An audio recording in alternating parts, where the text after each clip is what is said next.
எறா குழம்பு செய்யறதுக்கு பெரிய எலுமிச்சை சைஸ் புளி, ஒரு வெங்காயம், 2 தக்காளி, ஒரு பச்சை மிளகா, 15 பல்லு பூண்டு, ஒரு முருங்கைக்காய், கொஞ்சம் எறா. இது 3 பேருக்கு சாப்பிட்ற மாதிரி. அப்புறம் இந்த அரிசி கழுவின தண்ணி ஒரு 3 டம்ளர். இப்போ இந்த புளியை இந்த தண்ணியில் ஊற வைக்கணும். எல்லா காய்கறியும் நல்லா கழுவிட்டு எல்லாத்தையும் அரிஞ்சிக்கணும். மண் பானையில் 6 ஸ்பூனு எண்ணெய் ஊற்றிருக்கிறேன். வடம் 1 ஸ்பூன் அது போட்டுக்கிறேன். இது கூட இந்த பூண்டு உரித்து வச்சுக்கிற பூண்டு சேர்த்துட்டு போகலாம்.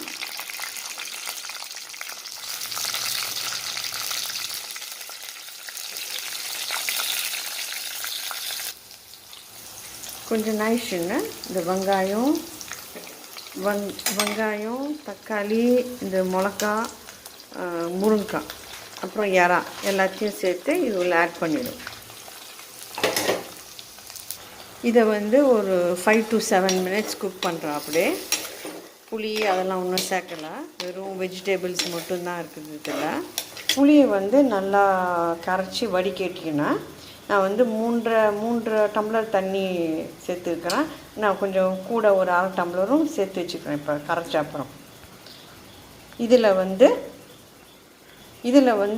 3 ஸ்பூனு மிளகாத்தூள், அதாவது கலவைத்தூள், 3லேருந்து 3.5 ஸ்பூன்.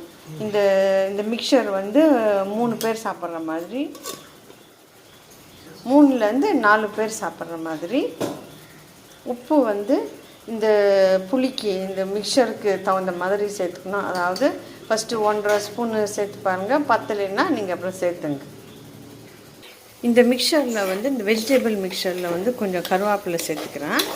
இப்போ இதில் இந்த புளி தண்ணி இங்கே கரைச்சி வச்சுக்கிறோம் பாருங்கள், அதை எடுத்து இதில் சேர்த்துக்க போகிறோம்.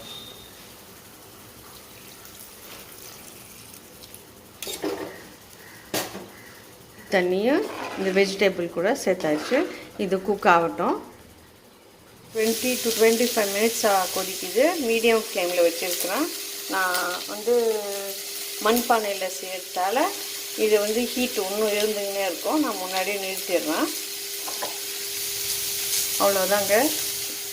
இது பாருங்கள், இதோட கன்சிஸ்டன்சி பாருங்கள்.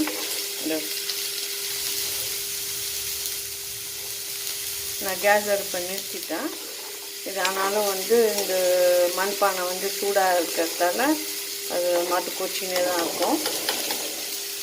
அவ்வளோதான், எறா குழம்பு ரெடி ஆயிடுச்சு. தேங்க்ஸ் ஃபார் வாட்சிங். பாய்.